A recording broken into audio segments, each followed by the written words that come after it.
और ये कितनी अच्छी बात है कि ये आवाज भी गुरुजी ने उठाई थी और इनकी आवाज उठी तो बदलाव हुआ, समाज एकजुट। हम आवाज ही उठाते रहे और हमारे सनातनी हमारा संग न दे तो आवाज दब जाएगी। लेकिन जब हम और आप सब इकट्ठे हो जाएंगे तो हर चीज कामयाब होगी। बांग्लादेश वर्ल्ड कप से बाहर, अब पाकिस्तान कह रहा है हम नहीं खेलेंगे इंडिया के साथ 15 तारीख को। अरे तू कहीं खेलेगा तो पहले ही पता हो बाबा, तेरे बाप है और तू हार के चलो जाएगा, जब अपनी इज्जत बचा रहे हो। तू यह बात है कि हम जान लेना है तेरी। तो ये सब अपना अपना सिस्टम सेट कर रहा है। खैर, अपने बच्चों को माथे पे तिलक, गले में कंठी, हाथ में कलावा, मुख में भगवान का नाम, सर पे सिखा, बड़ों का सम्मान, यही है सनातनी की सबसे बड़ी पहचान। ये आप जारी करिए, ये आप बनाइए प्लीज। और आप सबका मन प्रिया कांजू में, गौरी गोपाल में लगे। महाराज जी के बताए हुए मार्ग पर आप चलें, भगवान का भजन करें, अपने बड़ों का आदर करें इन्हीं शब्दों के साथ। क्योंकि अभी मैं कथा में बाधा नहीं बनूंगा, मुझे अपना प्रॉमिस पूरा करना था, इसलिए मुझे आना था। आप सबके दर्शन हो गए, पूज्य महाराज श्री के दर्शन हो गए। आप सब, हाँ, SPL और होने जा रहा है सनातन प्रीमियर लीग, ये महाराज जी भी उसमें इन्वॉल्व हैं। ये भी जाएंगे एक दिन आशीर्वाद देने, बल्ला बल्ला चलाने। तो 12, 13, 14, 15 मार्च आप लोग अपने सनातनी बच्चों को भी, अगर आपको लग रहा है कि हमारे बच्चे भी अच्छा क्रिकेट खेलते हैं, तो जहां जहां आपके पास ट्रायल हो रहा हो वहां अपने बच्चों को भेज सकते हैं। फ्री ऑफ कॉस्ट है, नो एनी चार्ज, कोई चार्ज नहीं। और हाँ, जीत गया तो उसकी टीम को 31 लाख मिलेंगे, और नहीं जीत पाया, सेकंड रनअप हो गया तो 15 लाख मिलेंगे। और पूरे टूर्नामेंट में अच्छा मैच खेला तो एक न्यू कार मिलेगी। ज्यादा विकेट ले लोगे सबसे ज्यादा तो एक बाइक मिलेगी। बाइक पे आना वृंदावन में गौरी गोपाल सेवा के बारी दर्शन करने, चुपचाप चले जाना, भीड़ भी तंग नहीं कर पाएगी, है ना। तो ये सब व्यवस्था है सनातन। शर्त एक ही है, आपका रजिस्ट्रेशन सनातनी होना चाहिए, आपका ब्लड सनातनी होना चाहिए, आपकी सोच सनातनी होना चाहिए। जय श्री राम। बहुत सुंदर। हमारे गुरुजी तो जो आज्ञा करते हैं, दास आप तो हमारे राम हैं और हम आपके लक्ष्मण हैं। आप जो आज्ञा करते चलेंगे, ये दास आपकी सेवा में है। संतों का साथ होना, जिनकी वाणी दिन भर भगवान नाम गाती हो, जिनकी वाणी दिन भर भगवान का यशगान करती हो, उनके संग चलना, ये भी भगवान की कृपा है। बिना कृपा के साधुओं का, संतों का, महापुरुषों का संग बिना कृपा के संभव नहीं है। पूज्य महाराज जी, हम सदा आपके ऋणी रहेंगे। ये दास अनिरुद्ध, आपने अनायास ही कृपा की है दास पर, और इसी तरह दास अनिरुद्ध पर कृपा बनाए रखिएगा। ये दास सदा आपका था, आपका है, आपका ही रहेगा।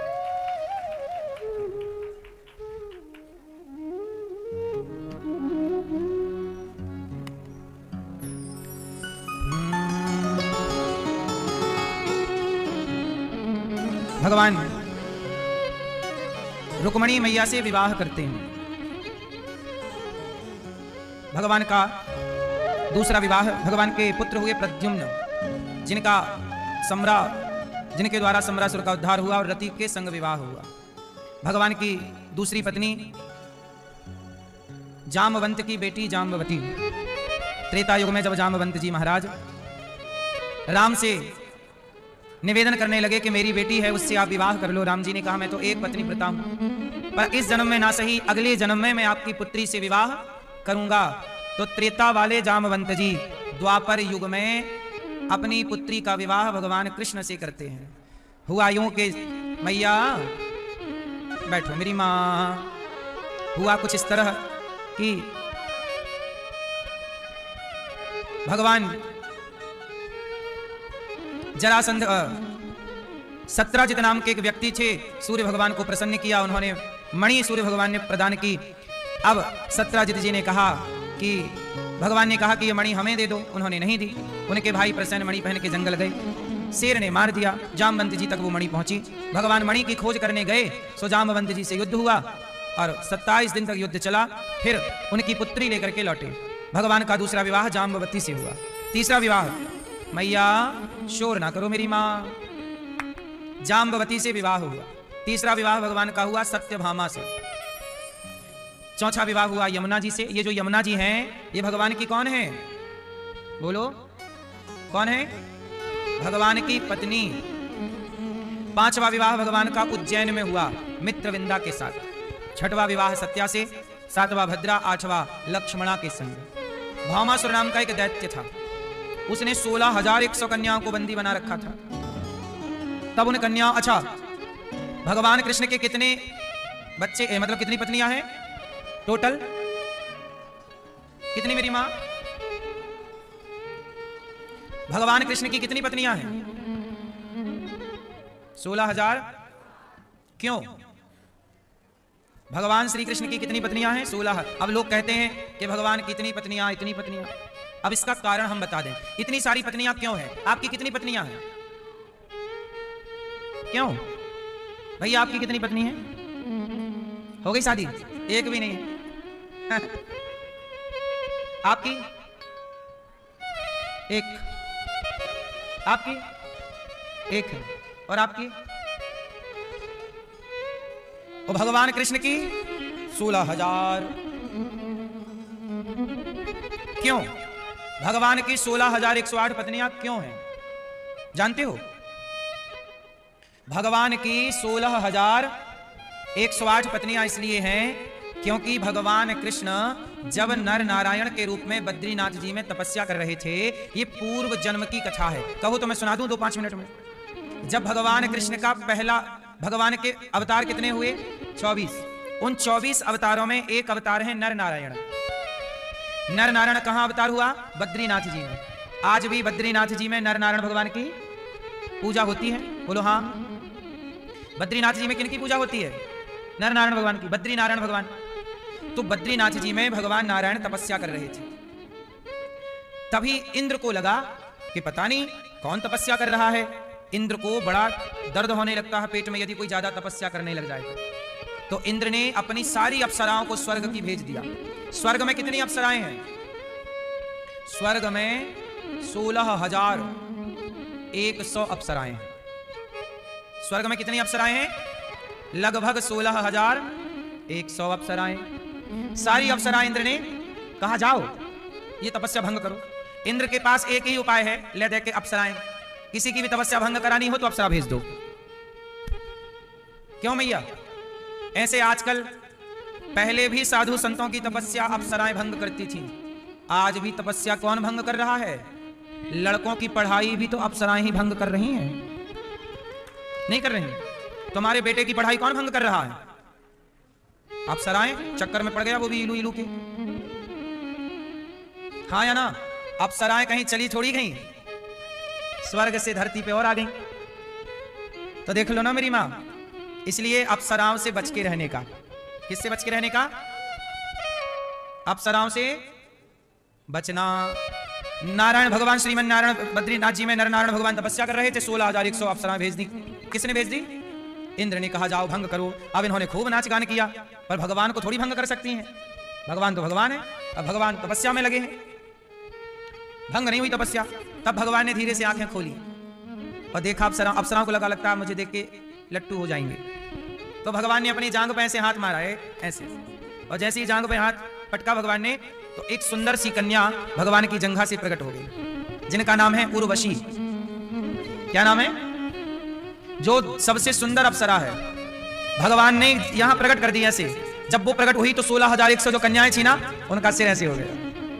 अरे ये तो हमसे भी कई गुना, इसके आगे हम कहां टिकेंगे? और ये तो भगवान के पांव से निकल रही है, जंघा से निकल रही है। भगवान बोले सुनो, तुम आई हो तपस्या भंग करने, तुमसे ना होगा। ये लो उर्वशी, इसे भी लेके जाओ। इंद्र को कहना कि तुम्हारे लिए भेजा है, टेंशन ना पाले। अब कन्याएं तो लज्जित हो गई। भगवान कह रहे हैं जाओ। अब वो नहीं जा रही हैं 16,100। भगवान बोले क्यों नहीं जा रही हो? उन्होंने कहा प्रभु माना कि हम आपकी दासी हैं, हम आपके योग्य नहीं हैं, पर प्रभु हम आपको पति के रूप में वर्ण करना चाहती हैं। आप हमारे पति बन जाओ। क्या बन जाओ? पति। भगवान बोले पति बन गए तो अभी तो तुम तपस्या भंग ही कर दोगी, इसलिए हमें अभी तुम्हारा कोई भी प्रस्ताव स्वीकार। कन्याओं ने कहा प्रभु ना, हम आपकी पत्नी बनकर केवल परम सौभाग्य, आपकी पत्नी होने का हमें गौरव चाहिए। आप हमें अपनी पत्नी होने का सौभाग्य दीजिए। भगवान बोले अभी तो मैं तपस्या कर रहा हूं और ये तपस्या मेरी अभी जारी रहेगी। मैं अगला अवतार लूंगा, जब कृष्ण बनकर आऊंगा तब तुम अवतार लेना। अभी तब तक स्वर्ग रहो, जब मैं आऊंगा तब आप भी आना, और तुम 16,100 अप्सराओं को तब मैं पत्नी के रूप में स्वीकार करूंगा। तो ये तब का वचन जो दिया था, इसलिए भगवान ने इतने विवाह किए। अब लोग ये पूरी बातें नहीं जानते, तो लोग कहते हैं भगवान ने ये क्यों किया, वो क्यों किया, ऐसा क्यों किया। ये भगवान ने किया, तुम्हारे पेट में काहे दर्द हो रहा है? तुम्हारे वश में हो तुम भी कर लो।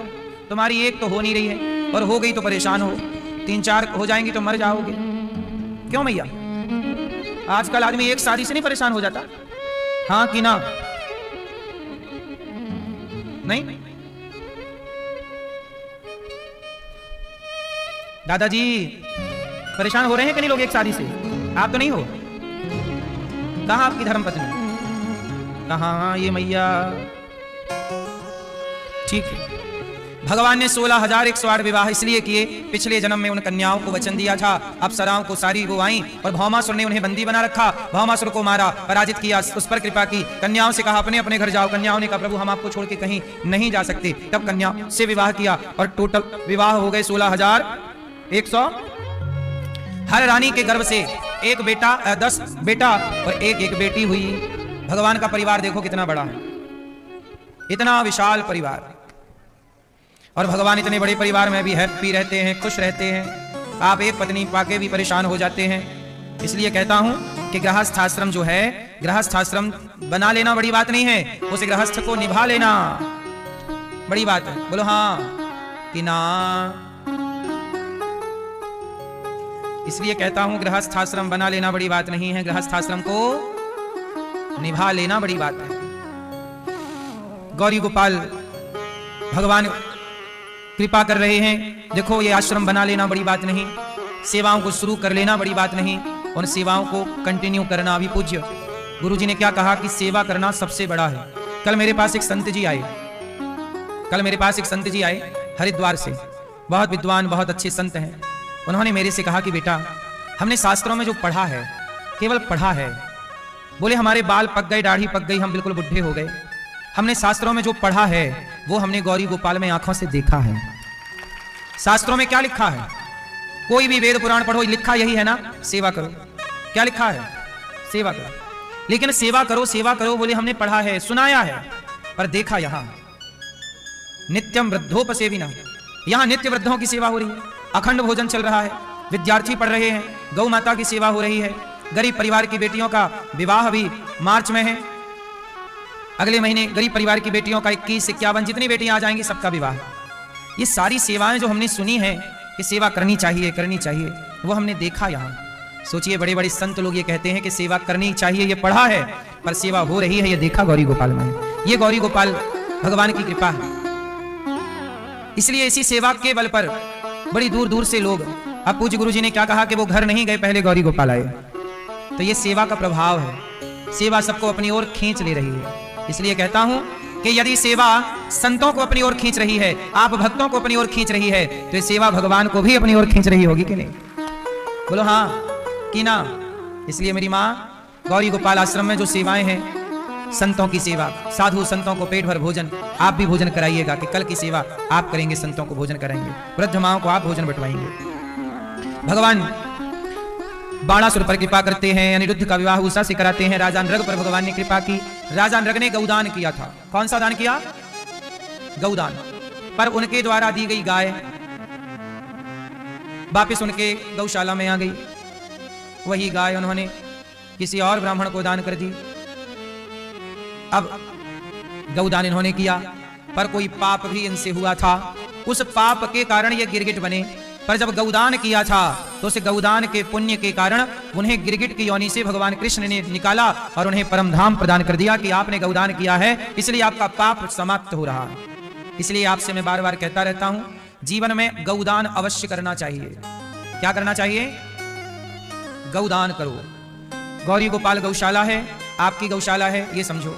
आप चाहो तो गायों को रोटी का दान, गायों को चारा भूसा का दान, गौशाला में गौदान, एक ट्रॉली भूसा आप दे सकते हैं गायों के लिए, या गाय के लिए जो हॉस्पिटल बना रहे हैं उस गौ हॉस्पिटल के लिए थोड़ी भूमि की जरूरत है, आप 1 गज भूमि कर सकते हैं, 1-2 गज भूमि का दान कर सकते हैं। साथ ही आप गायों के लिए हम लोग हर दिन मीठा पानी का टैंकर बुलाते हैं, एक टैंकर जलदान गायों के लिए कि आज गाय आपकी ओर से पानी पिएगी। गौरी गोपाल गौशाला में जो पानी गाय पीती है ना, यहाँ का पानी तो खारा है, हम लोग बाहर से मीठा पानी बुलाते हैं। तो मीठा पानी टैंकरों से आता है, तो एक टैंकर वो 400 का आता है मीठा पानी, तो फिर गाय वही पीती है। तो आप ऐसे लगभग 4 टैंकर पानी रोज लगता है, तो आप भी जलदान कर सकते हैं कि आज की जल सेवा गौ माता के लिए आपकी ओर से। ये जलदान है। अन्नदान आप करें, चारा का दान, भूसे का दान तो करें, पर जलदान भी करना जरूरी है। तो आप लोग राजा नृग की तरह जीवन में एक बार ही सही गौदान अवश्य कीजिएगा। एक पौंड्रक नाम के राजा थे, नकली भगवान बना घूमता रहता था पौंड्रक। अच्छा ये बताओ, भगवान कितने होते हैं? कितने? मैया कितने भगवान होते हैं?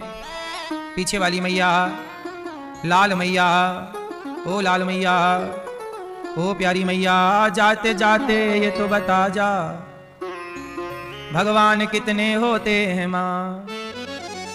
कितने? एक भगवान। अब जाओ टाटा। भगवान कितने होते हैं? एक। क्या नाम है उन एक का? भगवान श्रीमन। लेकिन यहां आपको एक चीज और समझनी होगी। हाथ कितने हैं आपके? दो। दाना हाथ उठाओ, उठाओ। कितना? ये कितने हाथ हैं?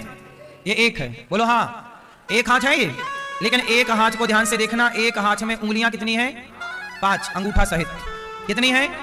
ऐसे ही एक भगवान के 5 स्वरूप हैं, जिन्हें पंचदेव कहते हैं। अवतार हैं 24, पर स्वरूप हैं 5। अब 5 का जरा कहो तो मैं समझा दूं 2 मिनट में। ईश्वर एक है, पर वह एक 5 भागों में विभक्त है, जिन्हें सनातन में पंचदेव कहते हैं। क्या कहते हैं? चलो बताओ मैया, पंचदेव के बारे में सुना है आपने? पीली मैया, पंचदेव के बारे में मैया आपने सुना है? पंचदेव के बारे में? चश्मा वाली मैया, पंचदेव के बारे में सुना आपने? कौन कौन होते हैं 5? हैं? शिव जी, हनुमान जी। शिव जी ही हनुमान जी। दूसरा? हाँ राम। फिर? नहीं, विष्णु ही राम है, एक हुआ ये।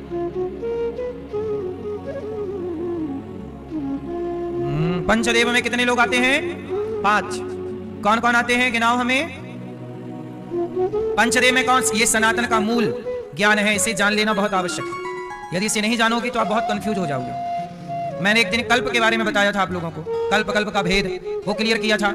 आज ये पंचदेव क्लियर कर लो। पंचदेव कौन कौन से होते हैं? पहले बोलो भगवान विष्णु, जोर से। भगवान विष्णु बोल दिया तो राम भी आ गए, कृष्ण भी आ गए, नरसिंह भी आ गए, वामन 24 अवतार विष्णु में आ गए। ठीक, क्लियर। दूसरा शिव, शंकर जी। शिव कह दिया तो हनुमान जी भी आ गए, क्योंकि शिव ही हनुमान जी है। और 12 ज्योतिर्लिंग आ गए, शिव आ गए। अब तीसरा है दुर्गा जी। दुर्गा कह दिया तो 52 शक्तिपीठ आ गई। दुर्गा कह दिया तो 52 सारी देवियां आ गई, शक्तिपीठ आ गई। चौथे गणेश जी, गणपति बप्पा। कौन आ गए? गणेश जी। और 5वें सूर्याय नमः, आदित्याय नमः, भौमाय नमः, खगाय नमः, मित्राय नमः, भास्कराय नमः। सूर्य भगवान। हम सनातनी लोग कितने लोगों की पूजा करते हैं? 5। भगवान विष्णु, विष्णु के 24 अवतारों की पूजा हम सनातनी। दूसरा पूजा करते हैं हम शंकर जी की, शंकर जी के 12 ज्योतिर्लिंग और अनेक रूपों की। जैसे शंकर जी का एक रूप है हनुमान जी, तो हम हनुमान जी की भी पूजा करते हैं। तो हम शिव के उपासक हैं, नारायण के मतलब विष्णु के उपासक हैं। 2, 3 दुर्गा। हम लोग जय माता दी नवरात्रि में पूजा करते हैं कि नहीं दुर्गा मैया की? बोलो हाँ। हम सनातनी हैं तो दुर्गा के उपासक जरूर होंगे। वो दुर्गा काली, कामाख्या, केला और विंध्यवासिनी, ज्वाला माँ, शारदा माँ और कटरा में माँ वैष्णवी माँ, वैष्णव मैया। हम सब ये उपासक हैं माँ भगवती के। माँ भगवती के अनेक रूप हो सकते हैं, लेकिन वो हैं सब एक ही। बोलो हाँ। तो चौथे हैं गणेश जी। हम सनातनी बताओ सत्यनारायण भगवान की पूजा करते हैं, तो पहली पूजा किसकी करते हैं? सनातनी हो तो गणेश जी की पूजा करनी होगी। और 5वां सूर्य, सूर्य भगवान को जल सब चढ़ाते हैं। कोई राम का भक्त हो या कृष्ण का, शिव का हो या दुर्गा का, भक्त किसी के भी हो, हर सवेरे उठ के पहले सूर्य उपासना सनातन की पद्धति है। पहली उपासना सूर्य। हमारे सनातन में सूर्य भगवान का व्रत होता है। बिहार और यूपी के बहुत सारी माताएं बहनें, अब तो पूरे भारत में लोग छठ पर्व मनाते हैं। और जो छठ पर्व होता है वह पर्व सूर्य भगवान के नाम ही होता है। छठ पर्व में किसकी पूजा होती है? उगते हुए, मध्य के और डूबते हुए सूर्य की पूजा होती है छठ पर्व में। भारत का सबसे बड़ा और सबसे कठिन व्रत छठ पर्व ही होता है। हाँ या ना? कोई आपसे पूछे कि सनातन धर्म का सबसे बड़ा और सबसे कठिन व्रत कौन सा है, तो आप कह सकते हैं कि छठ पर्व ही सबसे बड़ा और सबसे कठिन व्रत है। वैसे तो बहुत है, पर छठ पर्व मुख्य रूप से। तो ये छठ पर्व जो है ये कर्ण भी करते थे। छठ पर्व, कर्ण तो सूर्य पुत्र है ना, तो कर्ण भी छठ पर्व करते थे, छठ पूजा करते थे। तो कहने का तात्पर्य केवल इतना है मेरी मां। कितने हो गए टोटल? इन 5 में आप किसी एक की पूजा करते हैं तो आप सही हैं। पांचों में आपकी श्रद्धा है तो आप सही है, क्योंकि पांचों पांच नहीं है, मूल में हाथ एक है, उंगलियां पांच है, एक परमात्मा के ये इतने कार्य है, पंचदेव से वो कार्य करते हैं, इसलिए इन रूपों में जाने पहचाने जाते हैं। जो समझदार है वो पांच नहीं मानता। जैसे गाय के थन चार होते हैं, गाय के थन कितने हैं, लेकिन चारों में दूध तो एक सा ही है कि अलग अलग है? दूध चार तरह का है क्या? थन चार है पर चारों में दूध एक सा ही है। उसी तरह भगवान के ये स्वरूप पांच हैं, पंचदेव के अवतार 24 हैं, लेकिन मूल रूप से भगवान एक ही हैं।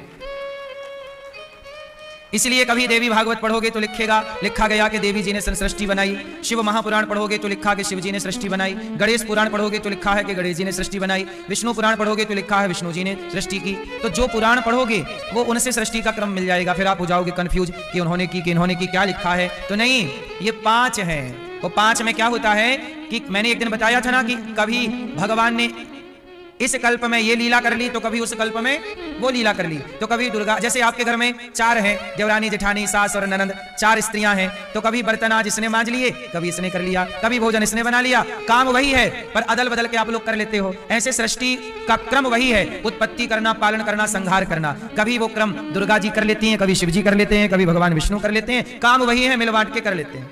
तो कभी इस कल्प में इस पुराण में इस कल्प की कथा है, उस पुराण में उस कल्प की कथा है, कल्प भेद से आपको लगता है कि अलग अलग है। इसलिए सनातन का जब तक पूर्ण ज्ञान नहीं होगा तब तक आप रहस्य नहीं समझ सकते। और ये सारा उलझी गुत्थी क्यों है? ताकि आप लोग पढ़ें, सत्संग करें। यदि आप जैसे इससे ये पता, जैसे अब हम ये कैसे पता लगाएं कि आप, अब जैसे यहाँ कोई आप तिलक लगा के कोई मुसलमान आके बैठ जाए, कोई ईसाई आके बैठ जाए और कहे जी मैं हिंदू हूं, तो कैसे पता लगाओगे कि हिंदू है? तो हमारे यहाँ का ज्ञान ऐसा था कि उस परंपरागत ज्ञान से पता लग जाता था कि ये हिंदू है कि नहीं। इसलिए हमारे यहाँ शादी विवाह के पहले कुंडली मिलाना, गोत्र देखना, ताकि पता लग जाए मूल में जाके कि ये है कौन। हमारे सनातन में आधार कार्ड तो आज आ गया, कैमरा मोबाइल तो आज आ गए, लेकिन सनातन तो लाखों साल से है और यहाँ पे व्यवस्थाएं नहीं बिगड़ी। क्यों? क्योंकि हमारी व्यवस्थाएं इतनी स्ट्रांग हमारे ऋषियों ने डिजाइन किए, बिगड़ नहीं सकती। इसलिए शादी के पहले गोत्र देखा जाता। हमारे यहाँ समगोत्र में भी शादियां नहीं करते। क्यों भैया? तुम्हारा गोत्र क्या है, तुम्हारे बाप दादे क्या करते हैं, है ना? तुम्हारी नाड़ी क्या है, गोत्र क्या है, शिखा क्या है, वेद क्या है, बता। अब इतने सवाल कर लो तो जो याद करने वाला याद भी करेगा तो कितना याद करेगा, फंस जाएगा। तो पहचान हो जाती थी कि ये पक्का है कि कच्चा है। इसलिए सनातन में कोई घुस नहीं सकता था ना, क्योंकि इतना बड़ा संसार है, वो सनातन को सुरक्षित रखना है। इसलिए हमारे यहाँ ऋषियों ने अलग अलग बातें, एक देखो ऐसा है, देखो ध्यान से, यहाँ देखो, यदि सारी बातें मैंने एक पुस्तक में लिख दी तो आप एक पुस्तक मेरी जला दोगे तो सारा ज्ञान जल जाएगा।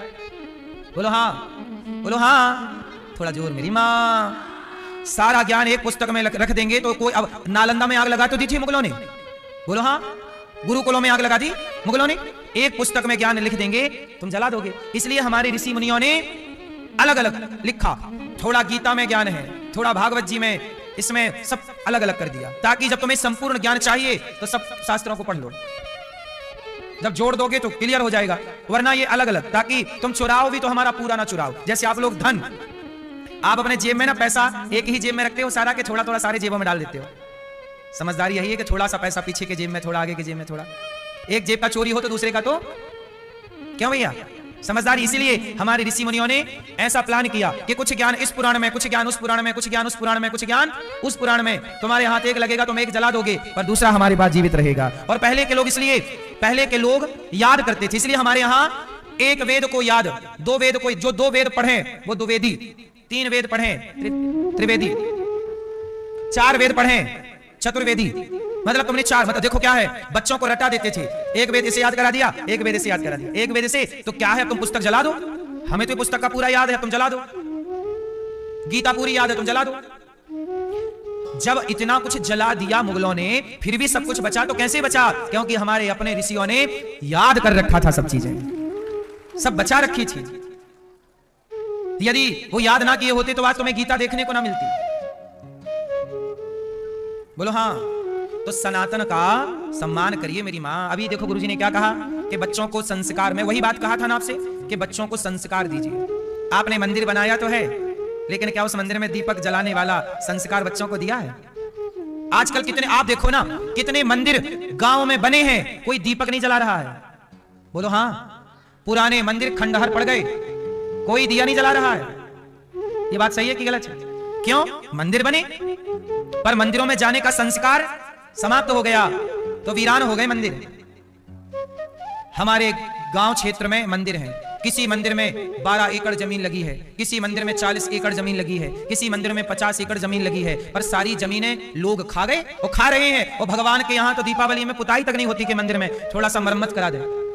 मंदिरों में कोई आ जाए तो एक आदमी को भोजन नहीं मिलता। कितने आपके आसपास गांव में मंदिर होंगे, जबकि वो मंदिर क्यों बनाए गए थे?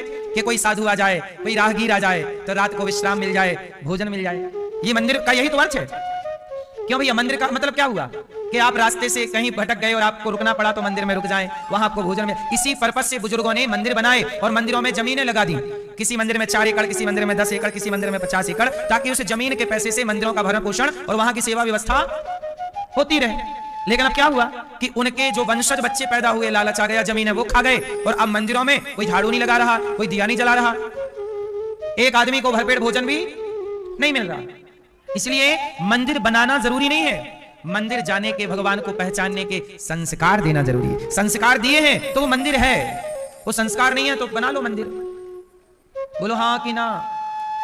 बात समझ में आई कि नहीं? इसलिए मेरी मां, बच्चों को मंदिर जाने के संस्कार दीजिए। 2 मिनट भगवान के आगे खड़े तो हों, जब खड़े होंगे तो वो गीता भी पढ़ेंगे, सनातन को जानेंगे। खड़े ही नहीं होते तो सम्मान क्या करेंगे सनातन का? पूरे भारत के संतों को एक ही चिंता है कि आने वाली पीढ़ी दिया जलाएगी कि नहीं। आने वाली पीढ़ी, आज की पीढ़ी अब कहती हम तो बिलीव ही नहीं करते, विश्वास ही नहीं करते। कभी चिंता का विषय है ना कि आने वाली पीढ़ी आपके बाप दादों के संस्कार बचाए रखेगी कि ये संस्कार का यही डी एंड हो रहा है। अब तो देखो, तिलक लगाने में शर्म आने लग गई लोगों को, सिखा रखने में शर्म आने लग गई। हम लोग तो देखो शर्म नहीं लगाते, शर्म तुम कुछ भी कहो, तिलक लगाते हैं।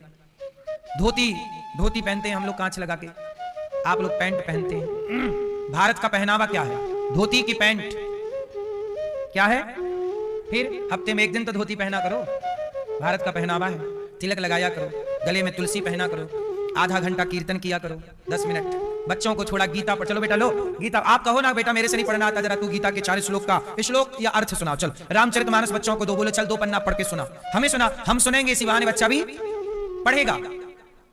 रोज बच्चों को आप आधा घंटा गीता रामायण कुछ तो पढ़ाओ ना मेरी माँ। ये दास अनिरुद्ध, भगवान ने ये दास अनिरुद्ध को 2 बच्चों की जिम्मेदारी दे रखी है। 2 बच्चे हैं, वो स्कूल पढ़ के आते हैं, स्कूल पढ़ने जाते हैं, स्कूल की पढ़ाई भी पूरी करते हैं, और वो अपने गीता रामायण वेद पुराण शास्त्र की पढ़ाई भी पूरी कर रहे हैं। एक ही जिम्मेदारी नहीं है, वो भी पढ़ाई करो, स्कूली पढ़ाई, वो स्कूल की पढ़ाई भी कर रहे हैं, स्कूल की कोचिंग भी है, साइड में ये पढ़ाई भी है शास्त्रों की, डबल पढ़ाई है उनके पास, और वो काम कर रहे हैं, पढ़ रहे हैं। नहीं पढ़ाएंगे सनातन को तो कैसे समझेंगे? इसलिए आपकी जिम्मेदारी है, लापरवाही नहीं। शास्त्र भी, स्कूली ज्ञान भी हो और शास्त्रों का ज्ञान भी हो, स्कूली ज्ञान भी हो और शास्त्रों का ज्ञान भी हो। नॉलेज तो नॉलेज है ना, नॉलेज तो आपको बहुत आगे ले जाएगा।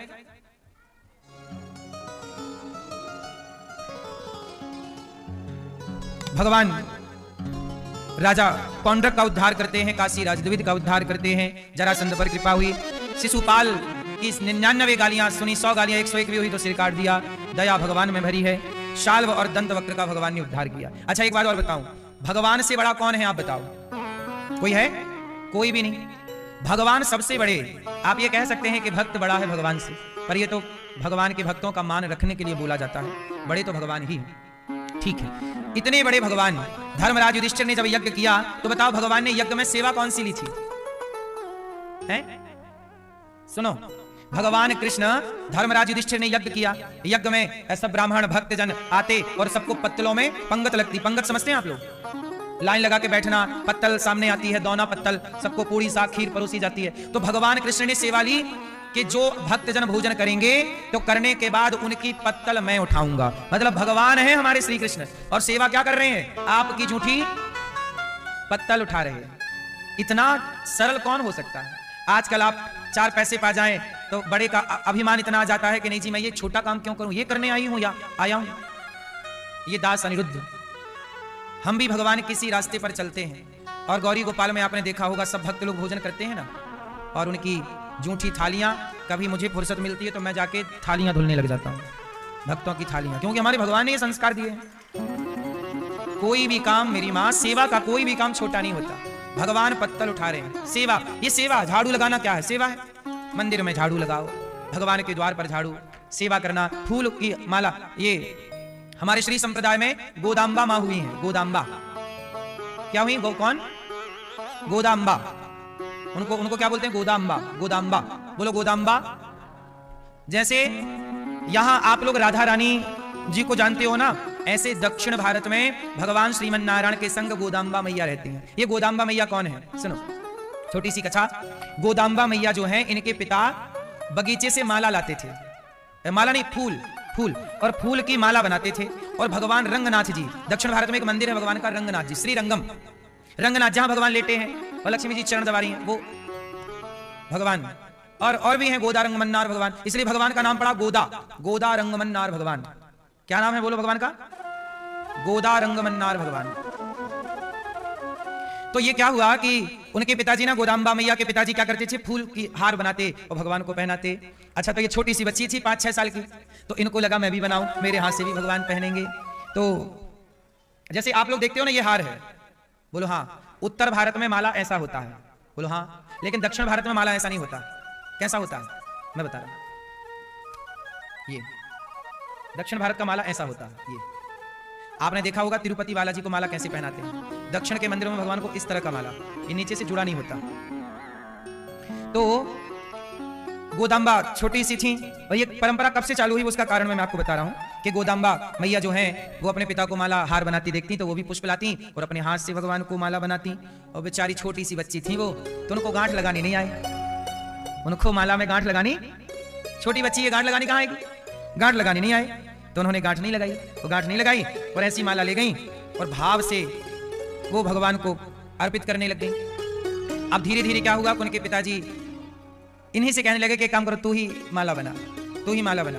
और जब ये माला बनाए तो भगवान अच्छे से धारण करें। एक दिन रंगनाथ जी माला धारण नहीं कर रहे थे, बार बार गिरा दे। पुजारी जी बोले प्रभु क्या हुआ? भगवान बोले कि आज गोदा ने माला नहीं बनाए। पुजारी जी बोले गोदा कौन है? बोले फलाने की बेटी। गए, क्यों भाई आपकी बेटी कहाँ है? आपने माला बनाया? बोले हाँ मैं तो रोज बनाता हूँ। बोले रोज तुम्हारी बेटी बनाती है? हाँ कुछ वो बनाती है। बोले आज बेटी ने नहीं बनाया। क्यों? बोले उसको गांठ लगानी नहीं आती तो मैंने रोक दिया, तेरे से नहीं आता। तो बोले भगवान, पुजारी जी बोले कि नहीं अपनी बेटी से बनवाओ, भगवान पहन ही नहीं रहे तुम्हारी माला। भगवान कह रहे हैं हम उन्हीं की माला पहनेंगे। तो देखो हम आपको ये पूरी बात, कथा तो बड़ी लंबी है, बड़ी भाव से भरी हुई है। गोदाम्बा मैया भगवान को हार बनाती और भगवान उसी को स्वीकार करते। एक दिन तो भगवान मचल गए, बोले आपके हाथ से पुजारी जी नहीं पहनूंगा, जिसने माला बनाई है उसी को लाओ। अब गोदाम्बा मैया को बुलाया, आप आओ। छोटी सी थी तो भगवान को माला उन्होंने जब पहनाया तो भगवान ने अपना सिर आगे कर दिया, प्रत्यक्ष रूप में माला भगवान ने पहने। और वो प्रेम में ऐसी विह्वल हो गई कि भगवान के सिर आगे करने की इस पावन छवि को जब देखा तो उनका हृदय पिघल गया और वो भगवान में ही समाहित हो गई। तो भगवान के वो छोटी सी भगवान में समाहित हो गई। आज भी भगवान की पूजा में उनकी पूजा होती है। तो आज भी ये माला खोल के ऐसे रखने की परंपरा श्री संप्रदाय में, ये दास अनिरुद्ध जो परंपरा से उसमें ऐसी माला पहना जाता है, मतलब ऐसी पहन लिया जाता है। भगवान ऐसी पहनते हैं, लंबी होती है पांव तक, बड़ी। आपने कभी ध्यान से देखना, श्री रंगनाथ भगवान और श्री व्यंकटेश तिरुपति बालाजी माला ऐसी पहनते हैं, पूरी ऊपर से लेकर नीचे तक ऐसी खुली रहती है। बोलो हाँ। तो ये भगवान को गोदा मैया, तब से नाम पड़ा गोदा रंगमन्नार भगवान। तो भगवान की ऐसी बहुत सारी कथाएं हैं। और एक और कथा है संपत भगवान की। दक्षिण में एक मंदिर है संपत भगवान का। किनका? इनकी एक कथा है कि यहाँ दिल्ली का एक राजा था। दिल्ली का राजा सारे मंदिर तोड़ दिए, तो भगवान संपत भगवान का मंदिर तोड़ दिया। तो संपत भगवान को राजा लोग, पहले जो मुगल राजा, जो अंग्रेज मुस्लिम राजा थे आक्रांता, उन्होंने क्या किया, सारे मंदिर तोड़ दिए और जो मूर्तियां थी उठा उठा के ले गए। अच्छा, राजा दिल्ली का एक राजा था, वो सारी मूर्तियां तोड़ के ले गया। तो संपत भगवान की एक मूर्ति उसने अपने मंदिरों में, मतलब स्टोर रूम में ऐसे फेंक दी। वो कहां सम्मान करे मूर्ति का, फेंक दी। तो एक दिन ना वो मुगल राजा की बेटी वहां पर चली गई और उसने देखा संपत भगवान को। तो संपत भगवान को जब देखा तो संपत भगवान बहुत सुंदर थे, तो वो लड़की को ना संपत भगवान से प्रेम हो गया। मुसलमान की लड़की, ये सच्ची कथा है, भक्तमाल में ये कथा पढ़ सकते हैं। तो संपत भगवान को देखकर ना वो मुसलमान की लड़की को प्यार हो गया, भगवान से प्रेम हो गया। अब वो रोज जाती भगवान के पास, बैठी रहती। देखो प्रेम तो प्रेम है, बैठी रहती, कभी भगवान को देखती, कभी श्रृंगार करती, कभी कुछ करती। एक दिन क्या हुआ कि संपत भगवान ने रामानुज स्वामी जी को, ये जो चित्र है रामानुज स्वामी जी, स्वामी रामानुजाचार्य स्वामी जी को भगवान ने सपने में कहा। अच्छा, ये घटना दिल्ली की है, वो लड़की और भगवान कहां थे? दिल्ली में। और रामानुज स्वामी रामानुजाचार्य जी आप थे दक्षिण में, दक्षिण भारत।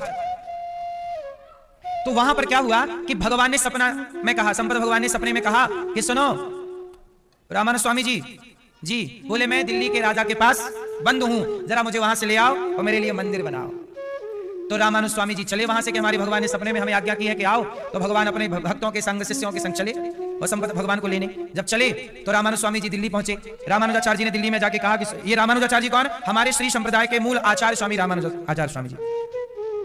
तो रामानुजाचार्य जी आए, उन्होंने कहा कि सुनो राजन, वो तुम्हारे यहाँ पे जो भगवान है हमारे, उन्होंने सपने में कहा है कि मंदिर बनाओ, आप दे दो। राजा बोले ऐसा करो कि हमने बहुत सारी मूर्तियों को यहाँ स्टोर में रखा है, आप चले जाओ, जो आपके भगवान हो उठा लेना। अब रामानुज स्वामी जी गए तो अब इतनी सारी मूर्तियों में पहचाने कैसे कि हमारी संपत भगवान, कभी देखा नहीं ना, इतने सारे मंदिर तोड़े, सारी मिक्स हो गई, कौन सी मूर्ति है? तो भगवान ने फिर कहा कि मैं ऐसा हूं। तो उन्होंने पहचान लिया कि ये तो संपत भगवान ये है, पहचान बता दी। अब वो भगवान को लेके चले तो वो मुसलमान की जो राजा की लड़की थी ना, वो रोने लग गई, बोले नहीं हमारे भगवान हमें दे दो। अब राजा की लड़की बोली कि ये मेरे हैं, रामानुज स्वामी जी बोली ये मेरे हैं। तो राजा ने दरबार में भगवान को रख दिया बीच में, एक तरफ बिठा दिया रामानुज स्वामी जी को, रामानुजाचार्य जी को, और दूसरी तरफ बिठा दिया उस मुसलमान ने अपनी लड़की को। कहा तुम दोनों बुलाओ भगवान को, भगवान जिसकी ओर आ जाएंगे ये भगवान उसके। अब वो रामानुज स्वामी जी रामानुजाचार्य जी मंत्र पढ़ने लग गए। भगवान से कहा आपने सपने में बोला था आओ, मैं आ गया, चलो आओ मेरी जल्दी गोद में बैठो, आओ आओ। अब भगवान नहीं आए, भगवान भी कम कौतुकी हैं, छलिया हैं, ये नहीं आए, भगवान नहीं आ रहे हैं। अरे तो भगवान नहीं आए तो क्या हुआ?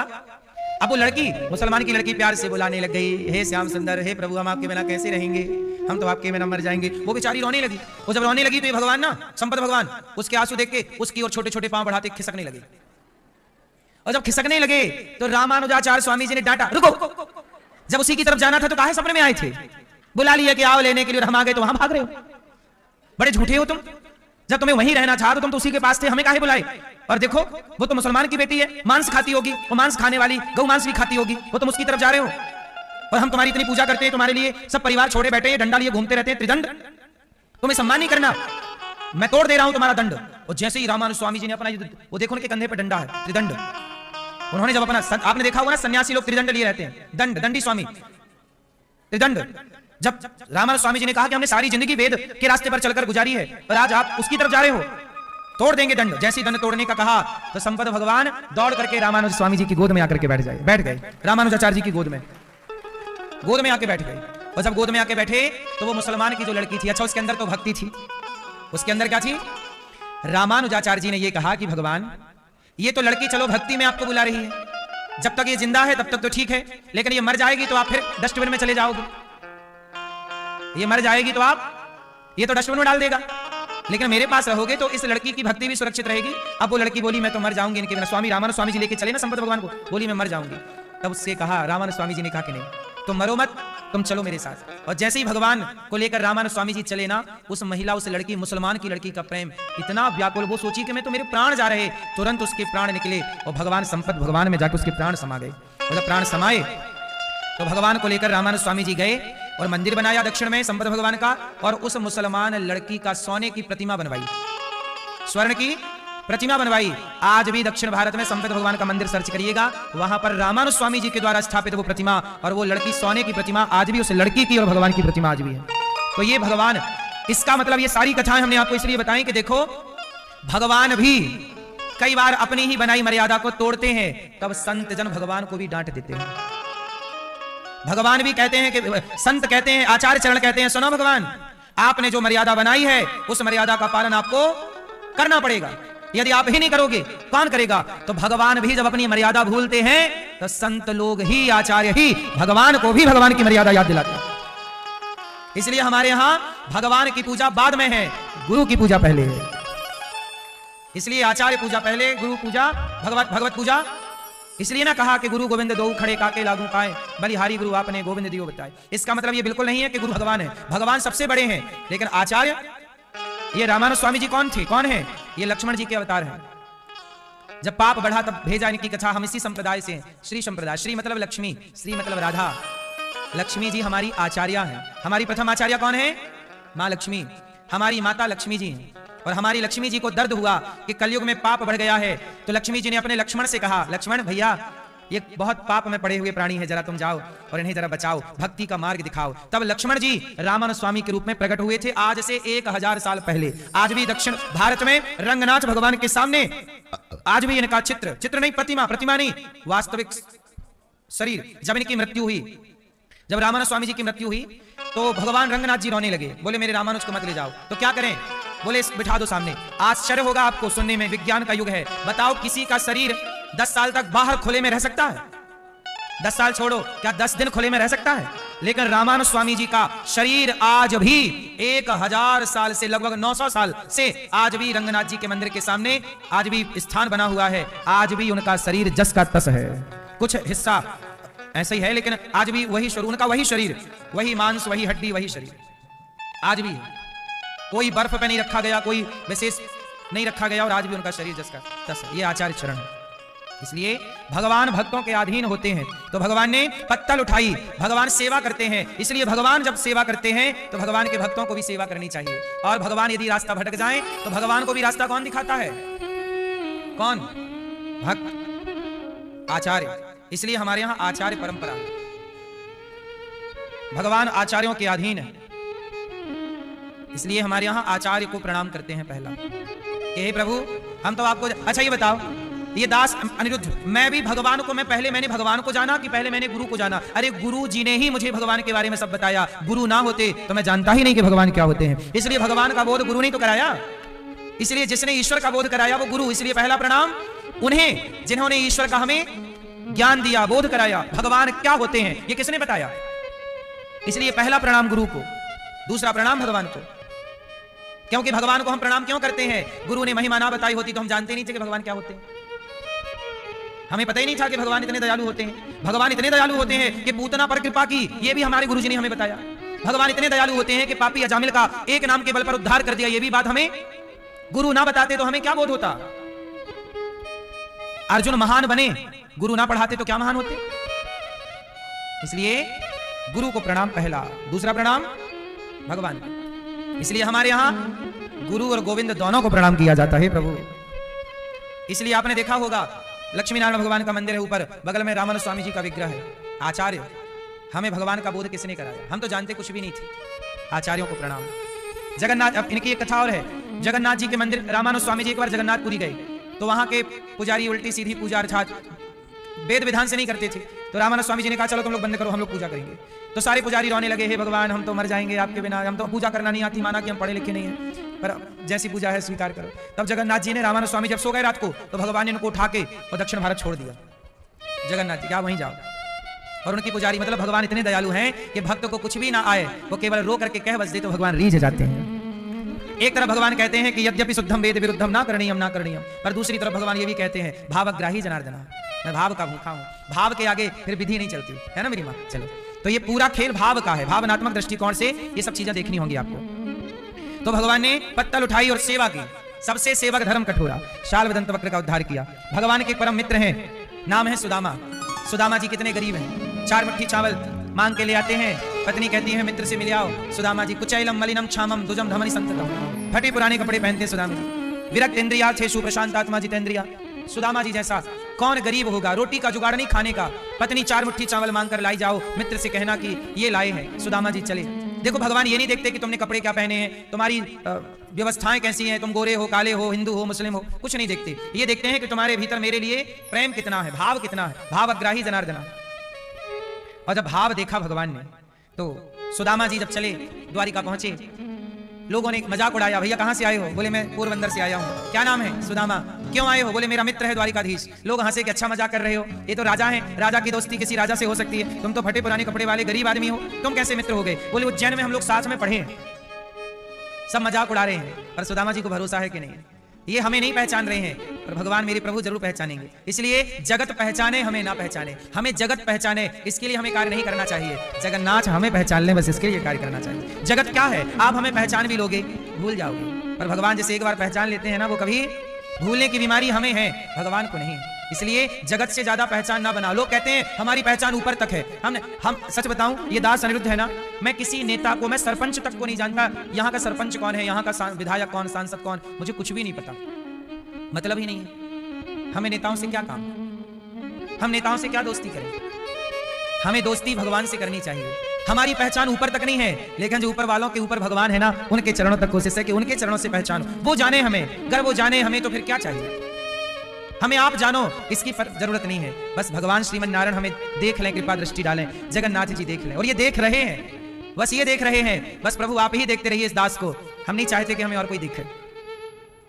क्या करेंगे जगत का, ये बताओ, किससे पहचान बनाए बताओ, किससे दोस्ती करें? इसलिए एक भगवान से संबंध हो जाने के बाद किसी और से संबंध रखने की जरूरत नहीं पड़ती, एक पर्याप्त है। बोलो हाँ या ना?